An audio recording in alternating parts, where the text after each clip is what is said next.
Hey everyone, it's Deke. Welcome to the Wraith RPG YouTube channel. Today I'm going to be doing the Dread Pit, and I'm going to be doing the Lost Gems variant. We're going to do this on tier 11. So this video is going to be a little different than some of the last ones that I've put out. This is a follow-up to a video I did about a week before the game launched. I had experimented with delves on the beta for just a little bit, and I did a T11 delve, and I put out a video that was titled, How Difficult is a Tier 11 Delve?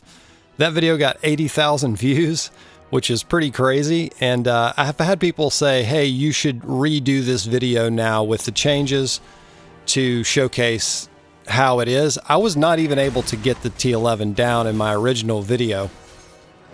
So we're going to see today if we can actually complete a tier 11 delve with Prot Warrior playing Colossus. This is actually one of the, I would say, easier variants of this delve to complete. You're basically just going to be using your magnet to suck up all these gems in the first stage. Unfortunately, they're all pretty much under packs of mobs, so we kind of have to clear the room in order to finish this objective. I'm going to be playing very methodically and very safe in this, pulling one mob at a time the best I can just because of how hard they hit and the mechanics. If you make any mistakes in a T11, you're most likely going to die. Having said that, I will probably kind of skip or fast forward a little bit through some of the encounters just because the mobs have so much health and it takes that much longer. I think it took me about 35 minutes or so to do this T11. One thing to note is, due to all of the changes that have been going on with delves, they've fluctuated so dramatically day to day, it's hard to tell really what's going on. I would say as of this video, which I probably recorded 4 to 5 days ago from when you're watching it, Brand's DPS spec seems to be the way to go if your character is geared. I've recommended in some of my other tier 8 videos where I do walkthroughs that people that have a lower item level and you're trying to kind of push higher, you're a little bit outside of the difficulty range, I think you should still use Brand as a healer.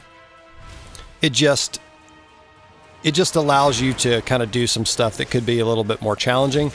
But in this run, I actually do have Brand set to DPS. So basically, what that does is it adds the extra layer of I really cannot miss anything important as far as defensive cooldowns, spell reflects, interrupts, stuns, moving out of mechanics.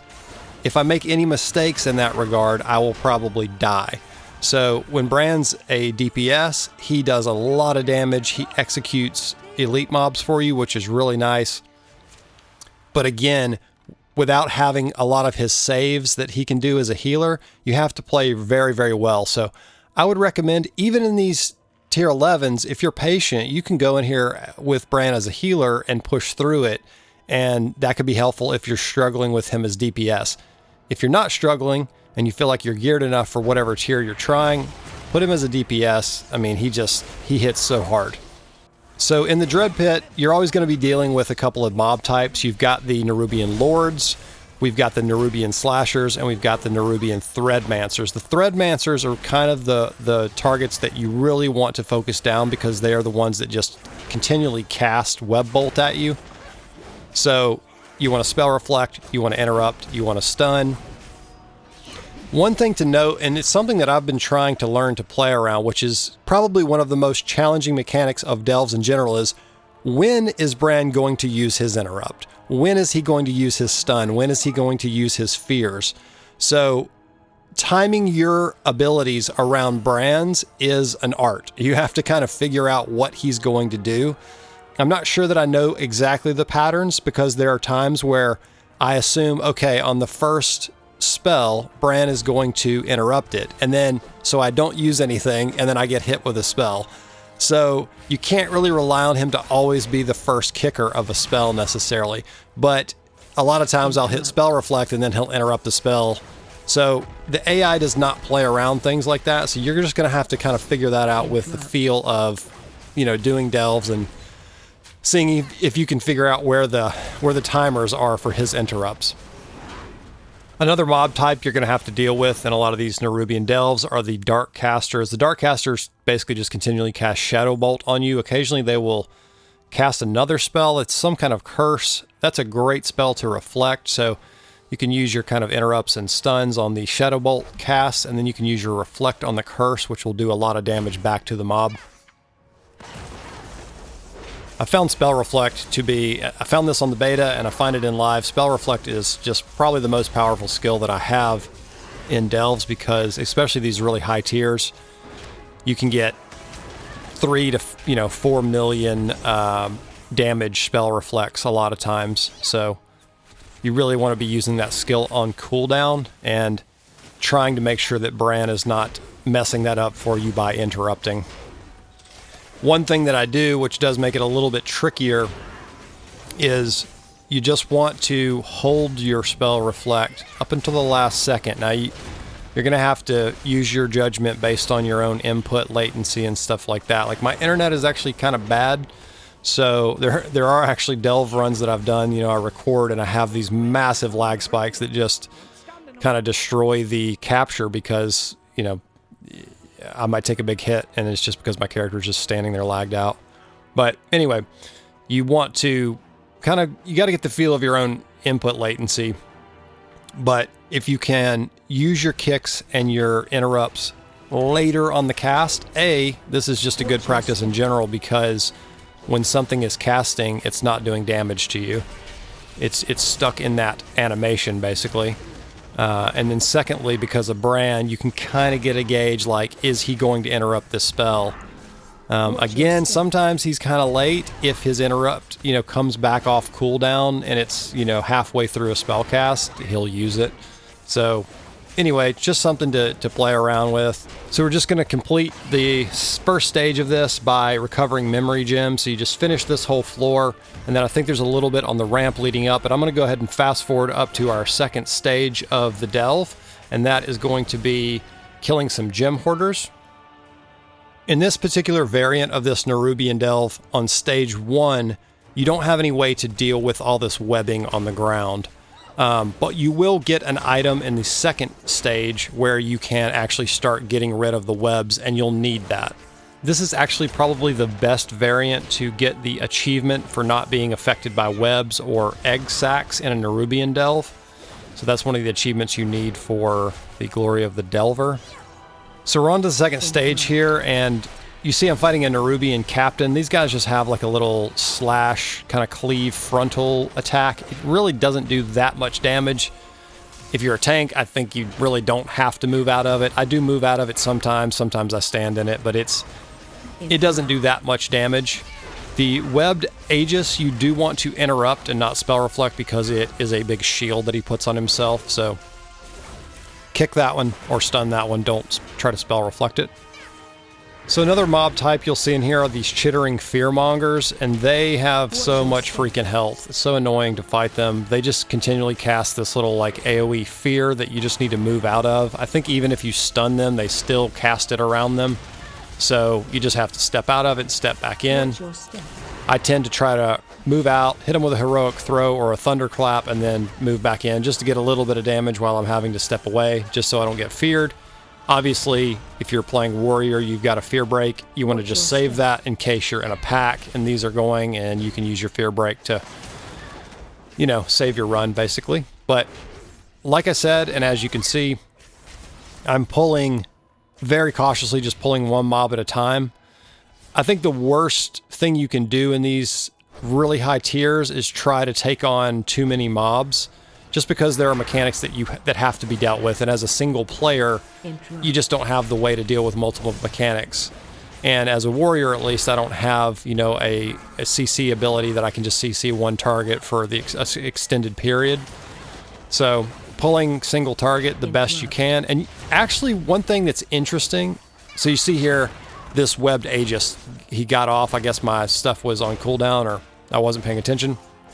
But the shield is pretty big, so you just want to interrupt that ability so that he doesn't get that shield. Just takes longer to kill them. But one thing that's interesting is that you can actually pull mobs. You can see up here, at the top of the screen, you've got Zekvir's like shadow clone or whatever, empowering some packs. You can actually pull stuff out of those packs pretty easily without pulling the entire pack. So I will tend to do that, where just trying to pull mobs, and sometimes, you know, I'm able to pull stuff away that I'm very surprised that it doesn't aggro the entire group. So that must be an intended mechanic for Delve specifically, because obviously if you're in a dungeon or something, the packs are kind of linked together.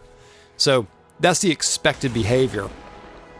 But you can see here, I was able to pull this Darkcaster off without getting the other chittering guy that's behind him there. I didn't even pull that one. So just keep that in mind when you're pulling. You are able to just kind of use like some kind of single target ranged ability to pull individual mobs, and you're not going to get the whole pack a lot of times.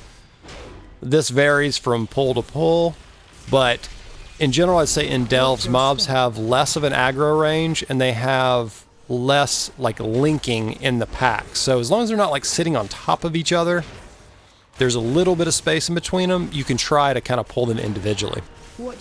So reaching stage 2 in this variant gives you this extra ability that allows you to use some lightning to clear up all of the webbing that's on the ground. And we will be later in the delve fighting some mobs that do cast webs on the ground, and so while you're fighting them, you kind of need to be hitting that to clear the webs again, just to keep the ground clear so you're not stepping in them. Because again, if you step in a web, you're going to summon more Nerubians, and on a tier 11, you do not want to do that. On a lower tier, it's not that big of a deal, but again, if you're trying to get the achievement, you don't want to get in the webs, and you definitely on a high tier don't want to be pulling additional mobs that you don't have to fight. Looking at this floor, it's going to be kind of the same thing. We're going to be fighting all the same mobs that I've already talked about, except these gem hoarders, which you can see are highlighted. There are 3 of them. They have a massive ton of health, so they just take a little while to get down. I would recommend doing puzzles in the high tiers to get the special powers. Sometimes you can get a shield, sometimes you can get one of the mech bots that comes out and does a stun and aggroes everything. That's a really powerful one. There are a couple of really good powers in these, but there are also some kind of bad powers. Any ones that have like the double jump mushroom, I don't like. So a lot of times I'll skip mobs that I think have that. The Reno Jackson power can be decent. If he showed up in a T11, I might fight him to get his power, but a lot of the powers just aren't that great. But I do like the fire shield, and I do like the stun bot that you get. So you can see the gem hoarder here has web bolt. Again, you want to spell reflect as many of these as you can, and interrupt and stun them as often as you can. And these are just, you just kind of have to weather the storm on these because they have so much health. I'm not running spell block. I think spell block is probably a good call against this type of mob just because they're constantly casting spells on you. But you can get it away without it. You can also just, you know, try to keep up enough rage to just hit ignore pain if your stuff is on cooldown. You'll see when we get to the boss here at the end that that's going to be a very, very important play style. Kind of seeing how hard the mobs are hitting me and stuff in here. I do try to keep up shield block and ignore pain pretty much all the time, but I will dump a lot of my rage into overpower just because I want to get stuff down and kill. I don't want to be in here for 2 freaking hours, so I try to kill stuff as quickly as I can. So, alright, so we're almost here at the checkpoint. The checkpoint's given extra life now, which I don't think is needed, honestly. Maybe for groups is the whole point of that, because I think the extra lives are shared, or the amount of lives are shared pools in parties. So therefore, if you have one person dying or something, or a couple people die, you lose a lot more lives than you do on solo typically. On solo, if you're dying, it's either because you missed a certain mechanic somewhere that you just need to avoid, or you're probably not geared enough to do the delve anyway, so those extra lives I don't think are that big of a deal for solo players. You can see the Nerubian Lords here have this little circling mechanic that deals a lot of damage, so you just want to back your character up a little bit, back up into like heroic throw range, thunderclap range. You can do damage while those are out, you just you need to back up a little bit. If they touch you, they're likely to just one-shot you. You can see there Brand's execute mechanic is amazing on elites.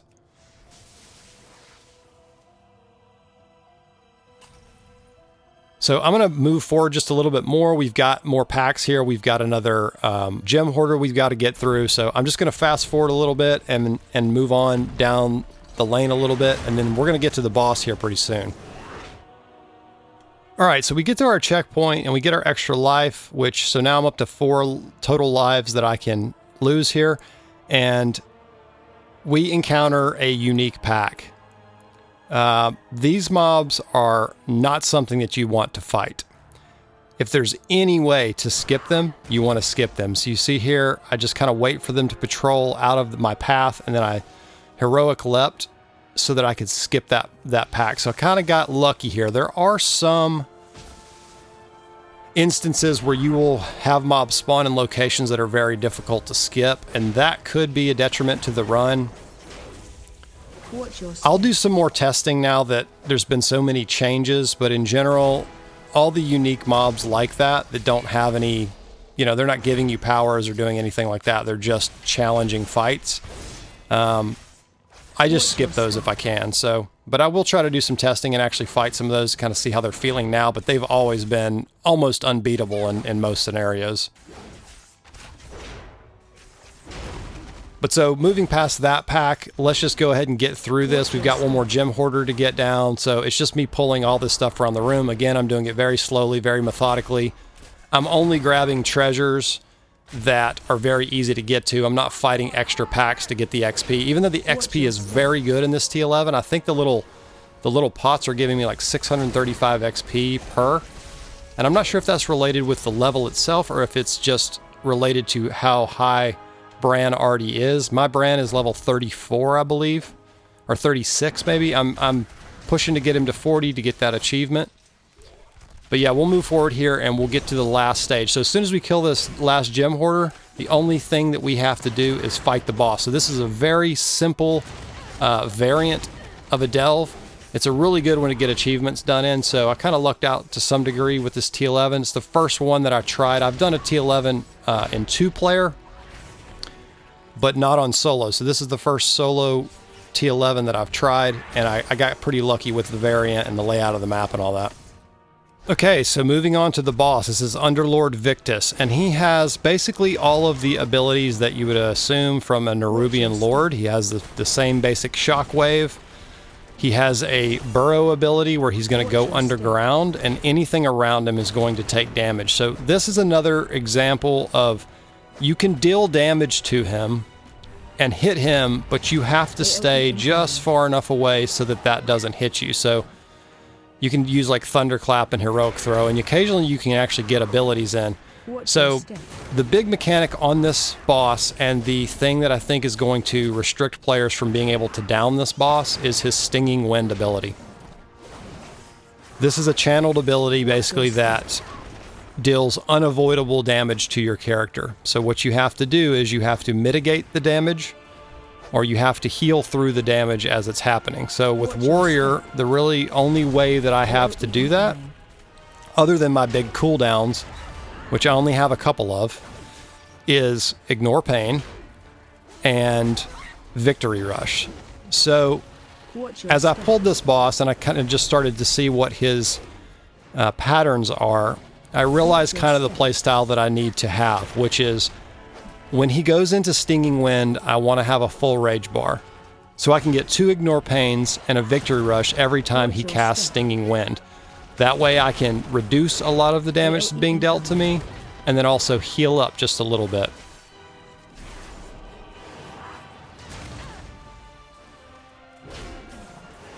Watch your step.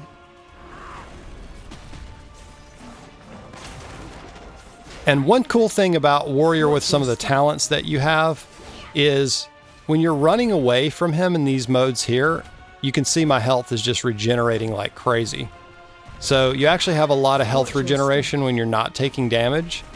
So in this fight, you can kind of, as long as you can stay alive through the Stinging Swarm, then you can kind of regen your health when you're outside of this phase, right? Watch your step. So even though I'll get pretty low in the phase, I can regen that health up. Watch your step. And then you kind of want to use keep your big cooldowns, your shield wall and your shield wall and your last stand, rallying cry. You want to keep those for just clutch moments where, you know, you're getting very low and you need to survive through the stinging swarm. But you can see by now I've kind of started to get my bearings on exactly how much rage I need to have and when I need to have it. Watch your step. So one thing to kind of keep up and available to you is your demoralizing shout. So you can just generate rage off that. Your shield charge, you can just generate rage off that. So that way when you need the rage before stinging swarm, you can just get a full rage bar. Man, that was a big shield slam. 1.3 million. AOE incoming. So there we go. We get ignore pain. Got shield block up as well. And then victory rush. Watch your step. Another thing I'm doing here, because I'm playing Colossus, is I want to strategically use demolish, right? So I do like to pop Avatar and then demolish. Avatar is a little bit longer of a cooldown, but with demolish, you want to make sure that your target is not about to cast shockwave on you. Like, you can cast it in this phase if you want, because you're going to take this damage anyway. It doesn't matter if you're close to him or far away from him, you're going to take the damage. Like, you can't outrange the stinging swarm. You have to mitigate it or heal through it.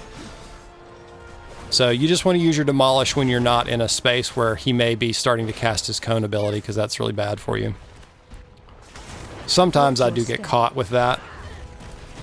Here I almost jump off the cliff because I have the mouse over macro on my heroic leap, and I jumped over him, but it put me right on the ledge there. So yeah, so basically the fight was pretty hard right as I started, and then as I started to figure out how I needed to use ignore pain and stuff, it got a lot easier. And it's a long fight just because I'm a tank and I don't have that much damage, but you can see there we get the tier 11 down.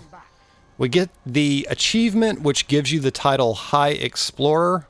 I think we also got the achievement in here for not getting touched by any of the webs, which is nice. This is a nice variant for that. And I did have a Delver's map on at the end here, so I get double boxes. And man, was I lucky on this loot. I had 2 items that were veteran or adventure gear epics, and they were the only 2 items that I could replace. One was a ring and one was my gloves, or one was a ring and one was a trinket or something. I got both the items out of this run from my 2 boxes.